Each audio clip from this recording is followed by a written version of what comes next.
Por que Deus permite o mal na Terra? Por que existe o mal? Né? Esse é um dos problemas mais sérios da filosofia e da teologia, e eu não pretendo explicá-lo plenamente em 5 minutos ou poucos minutos, tá? Mas vou dar uma ideia geral a respeito disso. Primeiro que vem à minha memória é aquela história de Jesus, onde ele estava passando com os apóstolos, né? De repente eles viram um homem cego de nascença. E os discípulos perguntaram para Jesus: Mestre, quem pecou? Este, o cego, ou seus pais, para que ele nascesse cego? E Jesus respondeu, né? Nem ele pecou, nem seus pais, mas foi assim para que se manifestem nele as obras de Deus.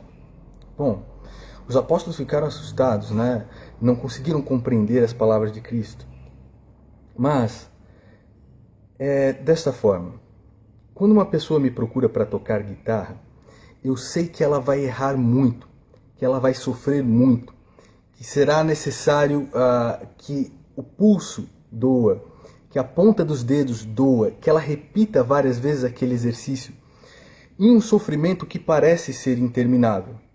Mas quando você vê um grande pianista, um grande violonista, um grande guitarrista, você sabe que ele só é grande porque ele pôde transcender as dificuldades, transcender o sofrimento e passar por tudo isso.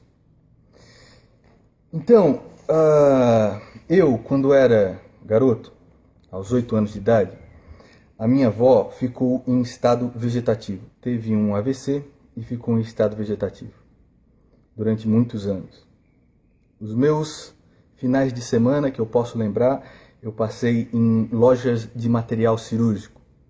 Quando eu ia brincar, as enfermeiras entravam e saíam, né? Então, a minha infância foi nesse ambiente. Minha avó sempre foi uma pessoa extremamente boa, extremamente caridosa e que viveu para a família. Mas aconteceu esse AVC com ela. Ela teve esse problema e ficou em estado vegetativo. Eu pude ver a glória de Deus manifestada nas minhas tias que cuidavam da minha avó. A força, a coragem, a determinação, o desapego ao cuidarem da minha avó.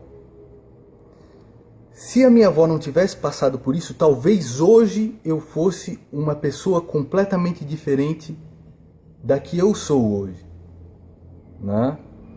Então, o sofrimento, ele parece interminável, ele parece que nunca vai acabar, mas ele termina e ele sempre faz com que você se torne uma pessoa melhor. Para que você entenda, imagine o espaço-tempo como este livro. O espaço e o tempo como esse livro.